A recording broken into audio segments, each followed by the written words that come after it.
of these macro views, the third macro view. We looked at relationship versus rules, experience versus information, and now we're going to look at grace versus works. I'm going to be quick on this. We have an imperative to live by the Spirit, not the law. Some of these things I said at the beginning. I'm going to do a Tetris puzzle. I'm going to put things together in one way, and then I'm going to try to put them together another way, and then I'm going to put them together another way. Verse after verse after verse, sometimes many different verses. Sometimes I'm going to return to different aspects of the same verse, because this kind of process of revelation takes time to set in. Much of our heart has grown hard to the grace of God. It's a sad thing to say, but we have learned to live out of a performance mentality, and it takes time and repetition and different angles. What sticks for you, somebody else might need it from a different angle. But by the time we're done, I hope to stack up about 100 of these where you're like, I think I actually believe it. I think I see it now in the Word. And it's not me.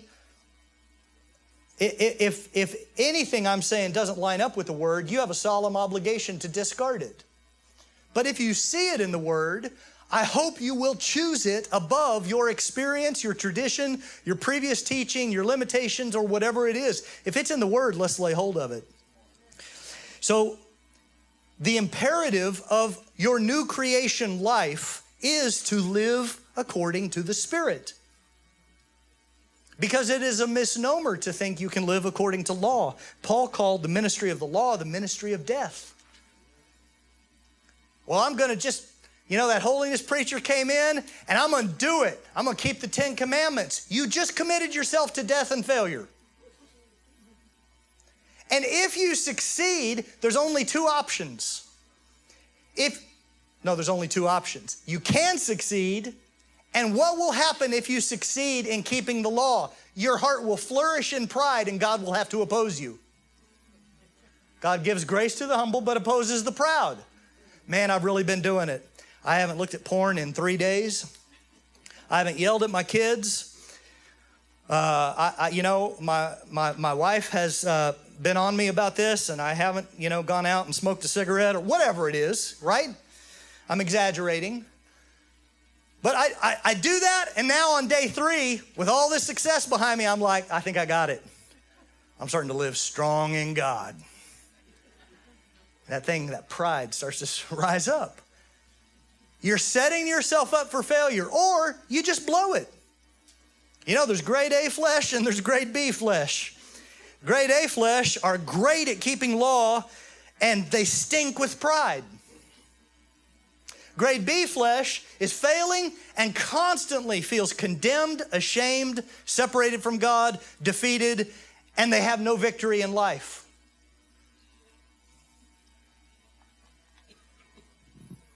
Life in the Spirit is a different thing. Martin Luther said, "Who would ever believe that these things could be mixed up so easily? Both the facts and the words require this distinction. For everyone understands that these words, law and grace, are different as to both denotation and connotation. So far as the words are concerned, this doctrine of faith is very easy, and everyone can easily understand the distinction between the law and the grace. But so far as practice and life and application are concerned, it is the most difficult thing there is."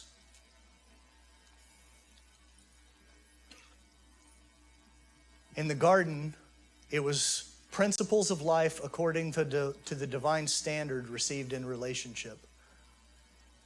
Under the law, it is a definition of conduct. It's enforced by the law, and the law says this: if you keep and do, I'll bless you. That's what Martin Luther is describing here, his great revelation of justification by faith that launched the Reformation, and we're sitting in this room because of that. The revelation he got out of Romans was an insight into the law is very simple when you boil it down. Keep and do, and you're fine. Keep and do. Keep it, do it, keep doing it, Keep doing it. But here's the deal. If you're going to live according to the law, James says you have to keep the whole law. If you break it even once or any part of it, you violate all of it. So any part you fail at, you aren't a small failure, you're a total failure. And if you fail at the law and you relate to God according to the law, then the terms of the law says when you fail, He will judge and punish you. That's the deal. And we have so many believers striving. I was at a hotel just recently, and I peeked in. No, I did not go in and work out. Every hotel I go, I peek in. I'm like, man, that would be awesome if I was in there doing something. I forgot my tennis shoes. I guess I can't. I would have if I had remembered my tennis shoes. But I peeked in and I saw this and I thought, this is every message we have in our life is this. There are no free lunches. Don't wish for it, work for it. Make it happen, figure it out, get it together. Everything.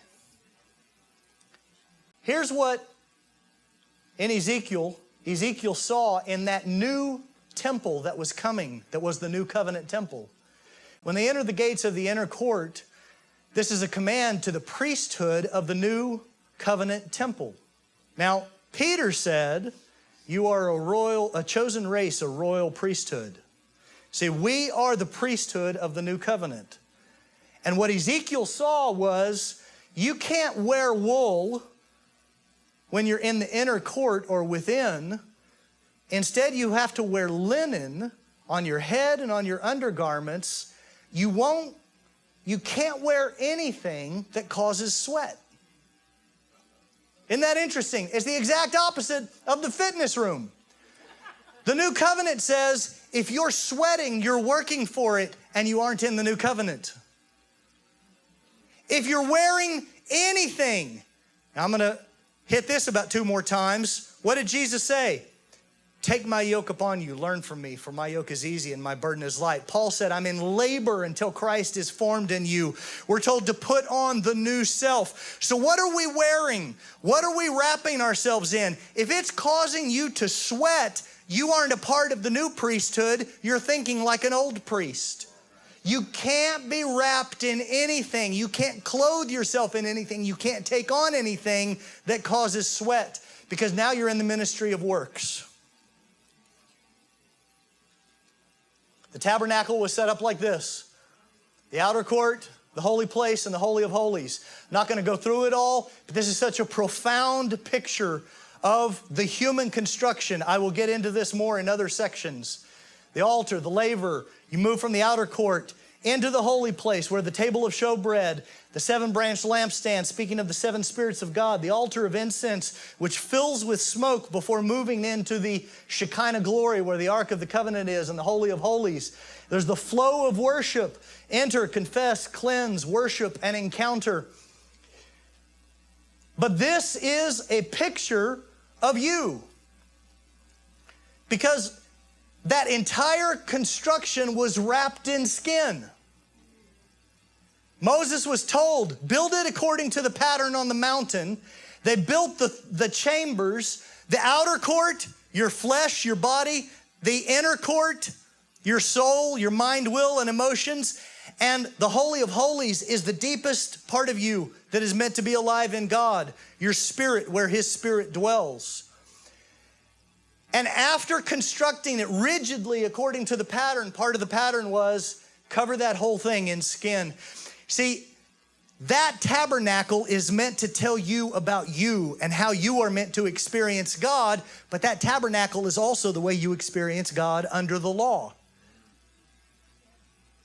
And it's meant to tell you what Jesus does to fulfill that process, because by the end, do you know what made the difference? At the end of every year, on the Day of Atonement, they would come in and sprinkle blood on the mercy seat.